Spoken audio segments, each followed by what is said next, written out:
All right. Happy Friday, Transformers. I hope you all are doing well. Of course, it is me, Coach V, the New Love Strategist with New Thing Life Coaching. For those who may not know, I am a certified life dating and relationship coach. I'm also an online dating consultant. I'm all about giving marriage minded ladies the strategies to date better and win at Kingdom Love. I do this via one on one coaching, my 12-week intensive, along with my monthly membership program. If you are struggling and you're not where you want to be, then it is time for us to devise a plan. All right. That means you need to come on in the room, schedule some time to chat with me so that we can get you to where you want to be with self and with love. All right. Very quickly, new news. Of course, 2023 is still all about the We Will Win movement, which is based on being a part of the N2L monthly membership or New Heart Academy. N2L, we just ended with the finances course.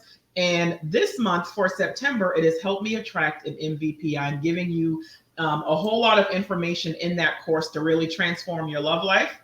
I am explaining to you the things on, like your type and why you attracted the wrong men and the same men in the past, while then also showing you how to attract your MVP in the present and in the future. So you can always sign up for that. And then, of course, this past Wednesday night, New Heart Academy just kicked off. That is my 12-week intensive. It's a 12-week academy that is really just going to help you from beginning to end to getting where you need to be. But you can see all of that at newthinglifecoaching.com if you have any further questions.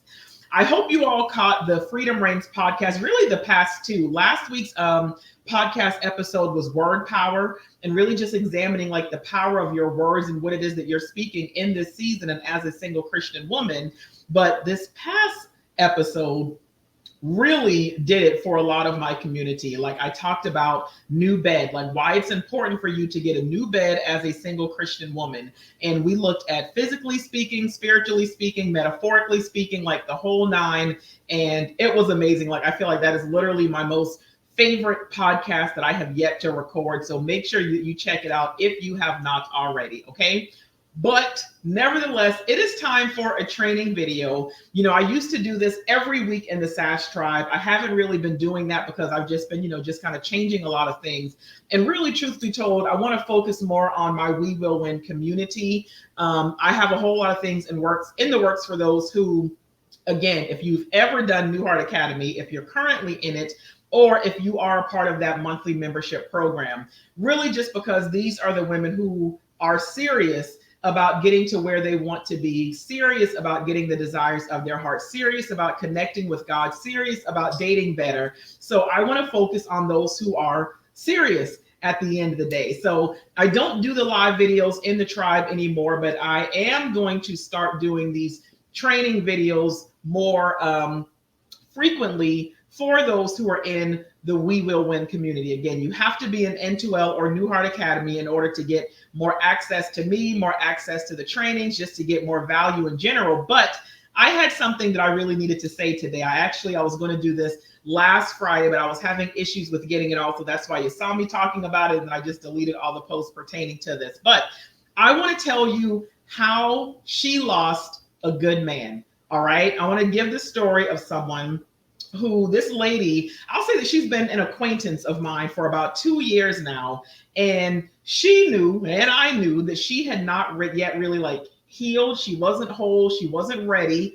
But unfortunately, like many women today, she was still out there dating. Like even with all of the issues that she knew that she had, I warned against this because a lot of times we are who we attract. Like at the end of the day, like I don't know. I always tell, like, you have to be mindful because it's like you're going to attract a lot of things that are pertaining to you, and it's not always going to be a good thing. Not only that, depending on issues and openings and wounds and trauma and stuff like that is also going to determine who you allow to stay. So it's like outside of just what you attract, but a lot of times whoever you entertain, it is a reflection of you. So when I hear ladies talking about, oh, I went through this and I went through this again and these cycles and this toxicity and da da da da da, but it's like these patterns are being repeated because the cycle is not being broken, because healing is not being done and the work is not actually being done. So she should not have still been out there dating, but she was. And I remember her telling me about this man that she had met and that she was, seriously involved with. And I immediately, like, I fell for him, like, not me falling for him, but I really liked him for her. I had a really great feeling about this guy. And truth be told, this is not something that is abnormal for me. Like, ladies know, like, someone can end up telling me about someone and, just I'll ask certain questions, but even with the information that's divulged, I don't know. I guess it's just a discernment. Like, a lot of times, like, I know already if it is going to be good or bad, but it's not always my place to say something, right? So in this case, I knew that this was a good dude all the way around, like all across the board, like no matter what. And the things that she stated to me that were red flags, I knew were simply her insecurities and a lot of her heart issues speaking. Like, I always say, real love looks foreign to those who have heart issues and those who have things to heal from. So in this case, the things that she had questions about or pause, concern, I knew it was nothing. I knew it was just parts of her that had not yet really done the work as far as this was concerned. This man was amazing. He was godly. He was patient, kind, great father, loved the Lord, great job, respectful, not thinking about sex, none of that. Like, he was legit, and she knew that. But here's the thing. So one night they actually had plans, and he needed to cancel the plans because his daughter wasn't feeling too good and he wanted to stay home with his daughter. Like, we already know that that's a green flag first and foremost. Like, a man who would say, like, hey, I need to tend to what's most important at the end of the day. Like, yeah, once you get married, spouse comes first, but it's like up until then, like, your kids matter more than anything. All right. So here is a man who was like all for taking care of his daughter. And what she mentioned, of course, because she has abandonment issues and a little bit of like rejection sensitivity. So she felt rejected because the only thing that she heard in that moment was that he couldn't keep his plans. Like, they couldn't keep their plans that they had because he had something else that he needed to tend to. So this was like red flag on her. And I told her that, I'm like, so you're feeling some type of way because this man needed to take care of his responsibility. He wanted to tend to his daughter that was not feeling well. You're bothered by it. Like, that's a red flag on you, not on him. He had a green flag. You got a red flag, sis. But her, truth be told, being clingy, being needy, anxious attachment style, all of this other stuff.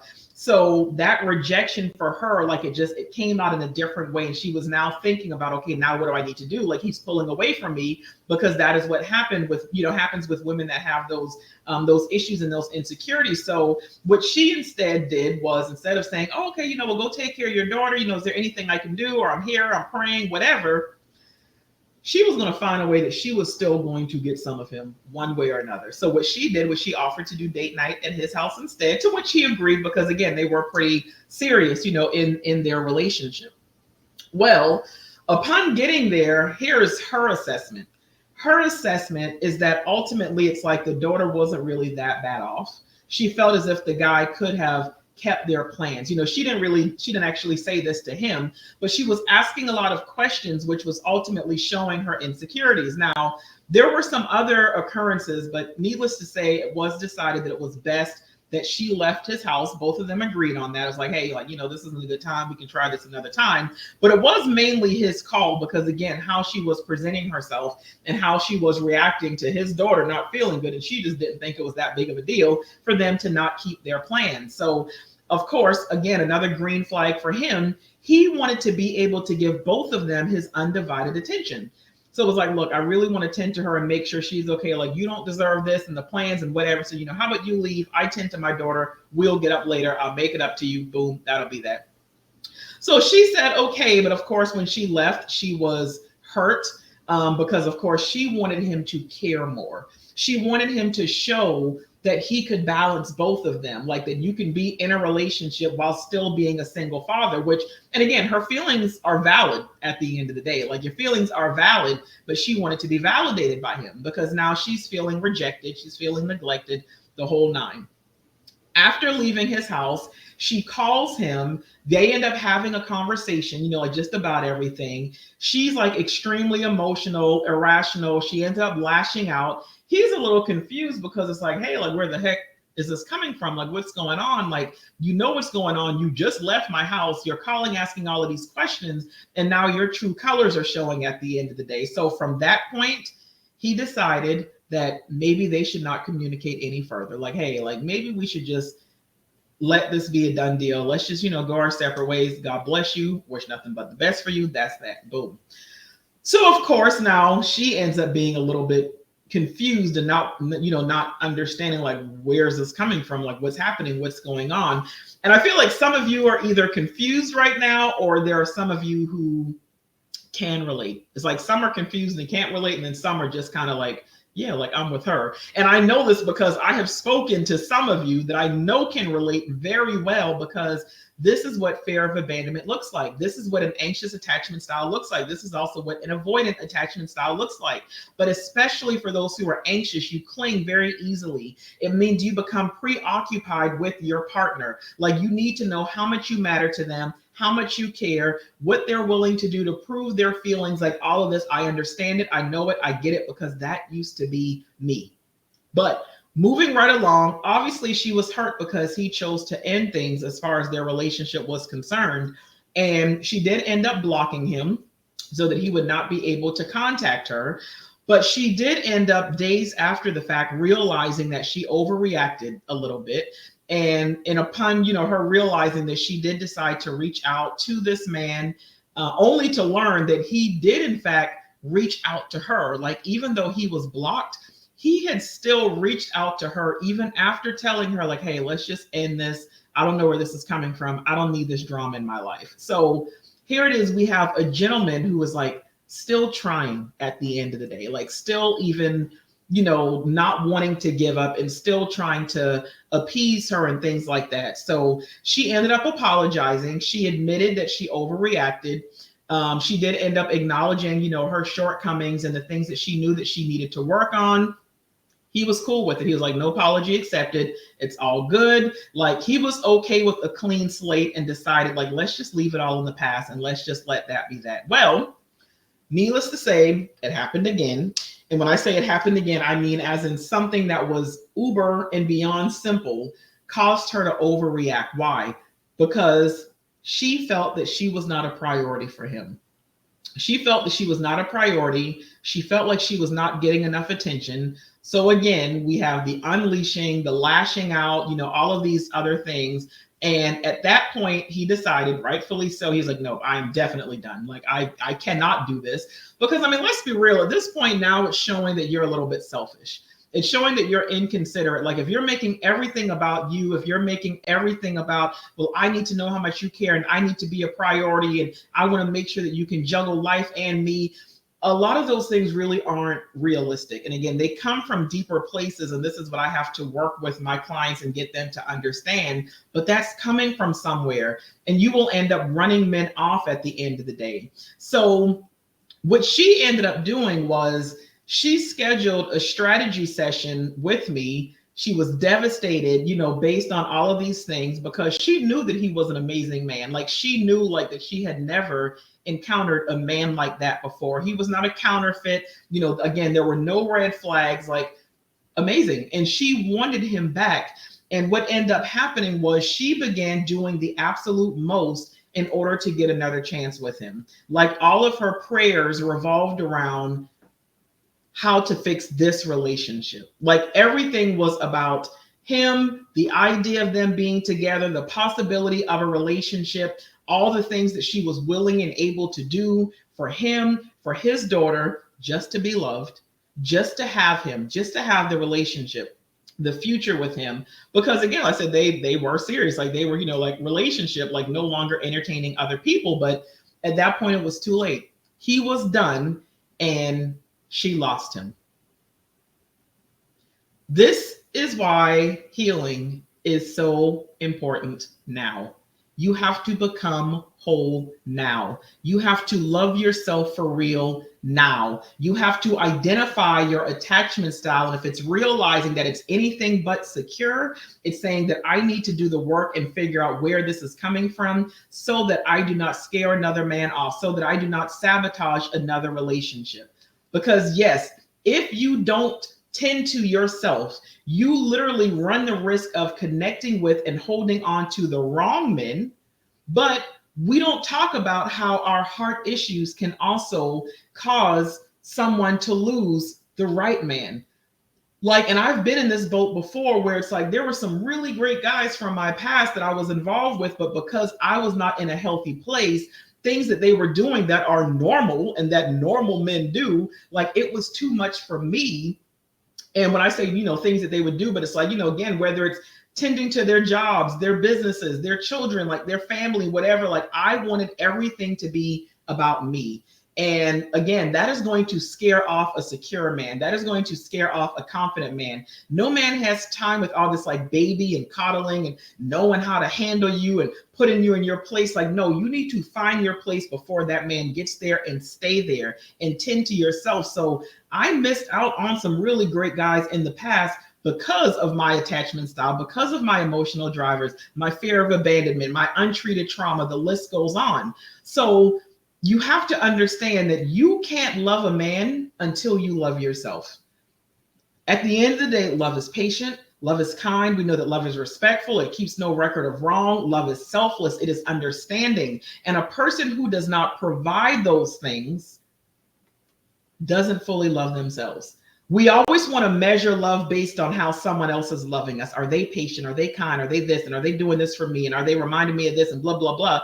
But a lot of times people don't think to see, okay, let me measure the way that I love. Am I patient?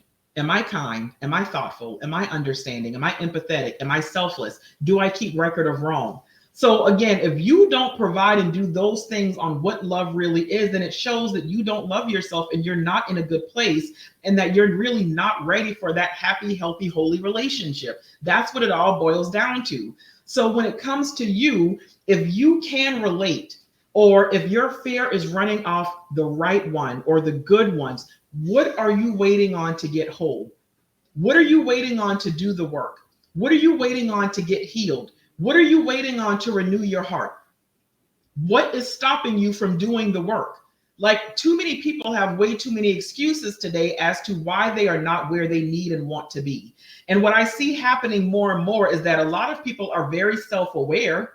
They know about, their trauma. They know their the hurt from the divorce and from the relationship that ended and the person that cheated. They know that the hurt is present because of the daddy issues. Well, because mama didn't validate me, daddy didn't love me, I never experienced this, I never saw happy, healthy, holy growing up. So those things become their identity, because now it becomes something else that they can hide behind. Whereas before it was like, look, this is just who I am. A man's going to have to come in and understand this. He's going to have to realize blah, blah, blah, blah, blah. But then it kind of gets to that point of like, okay, self-awareness. Okay, so I'm like this because whatever. And I realized that a lot of women, especially those who end up like doing therapy of some sort, again, I'm all for therapy, make no mistakes. I always tell women you have to be mindful of the kind of therapy that you get and looking at the tools that your therapist is giving you. Uncovering things from the past are great. That is awesome. But I realize that too many people, they uncover, then they become stuck. They learn these things about themselves and they stay there. They allow those things to end up becoming their identity. Now they have reasons that are justifying, well, I'm like this because this, and you don't know what I've been through. No. What are you waiting for to move past all of that muck and truly do the work so that you can move forward? I always, talk about PACE, P-A-C-E. I say you have to pause and control your emotions, because if you don't deal with your emotions, they will drive a man away. Your emotional drivers will end up driving a man away. You have to identify what is your attachment style and work through it. You have to retrain your systems. Like we do this in the mindset course in New Heart Academy. I think this is going to be the course, not this coming Wednesday, but Wednesday after that. Like that first quarter is very intense because it is literally healing you from your head down to your toe, and not physically speaking, but emotionally, mentally, and spiritually speaking. If you do not do the work, you are going to self-sabotage every good relationship.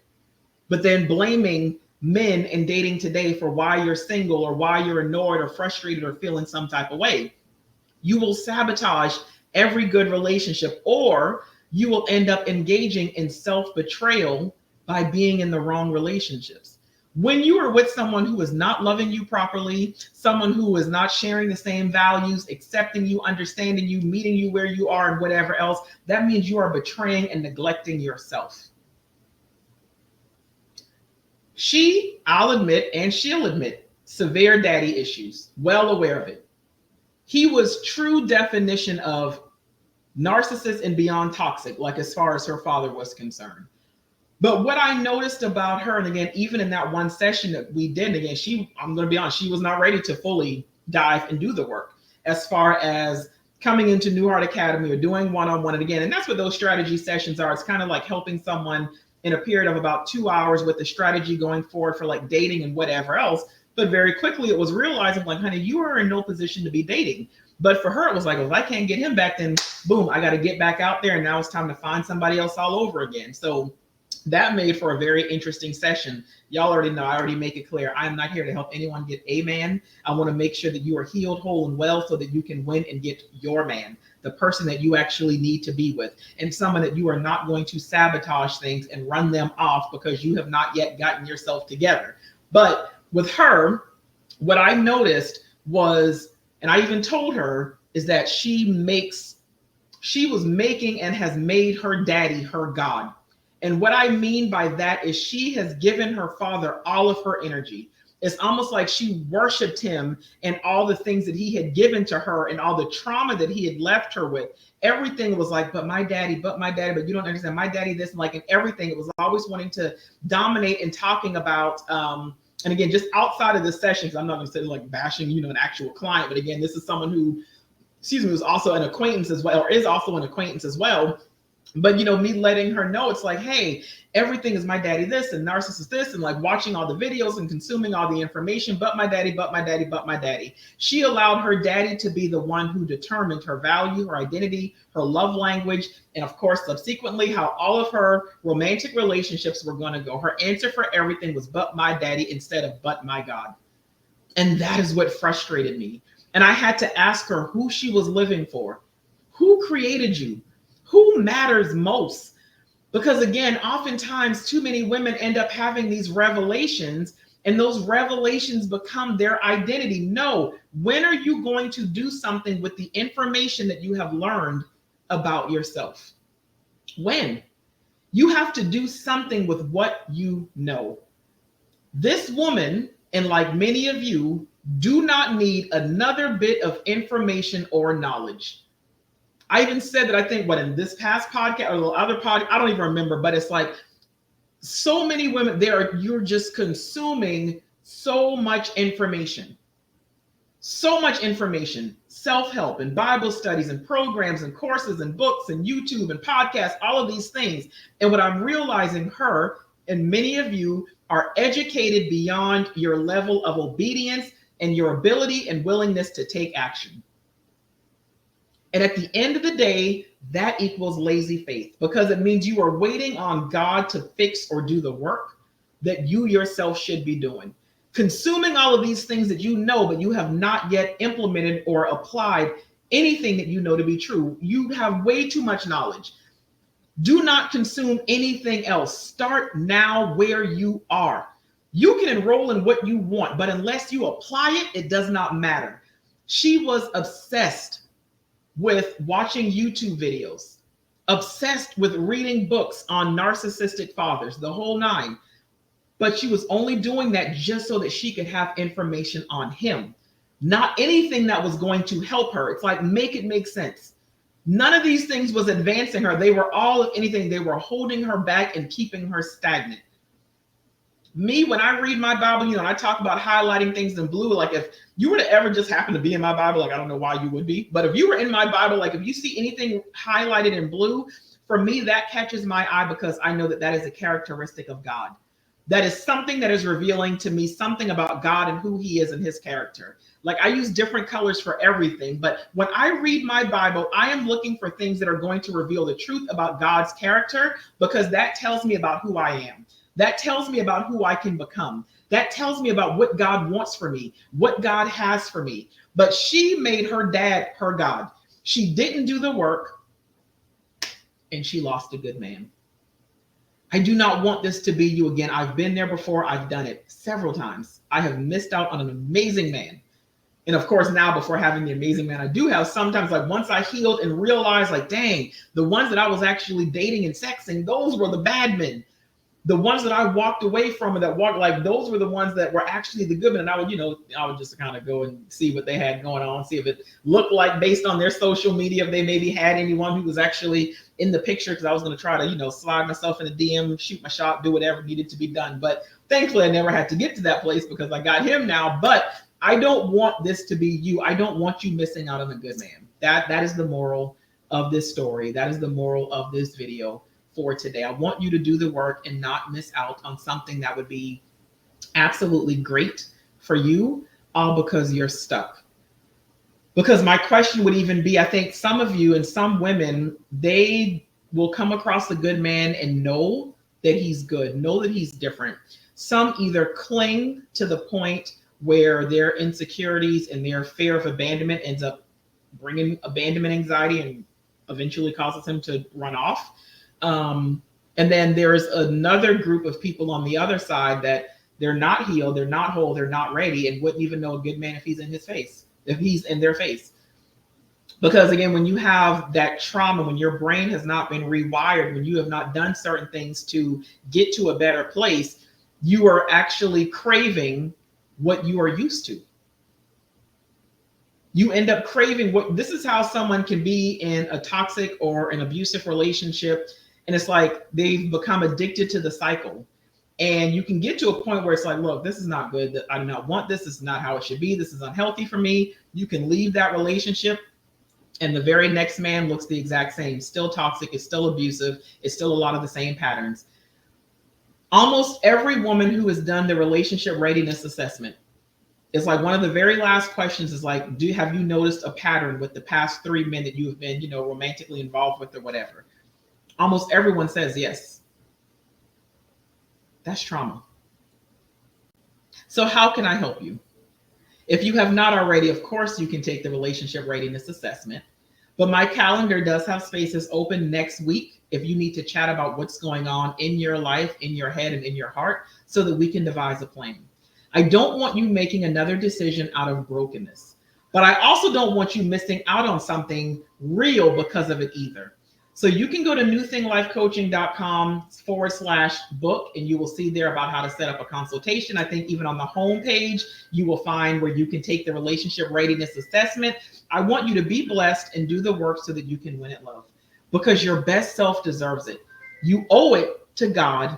And you also have to know that your future husband is absolutely worthy of it.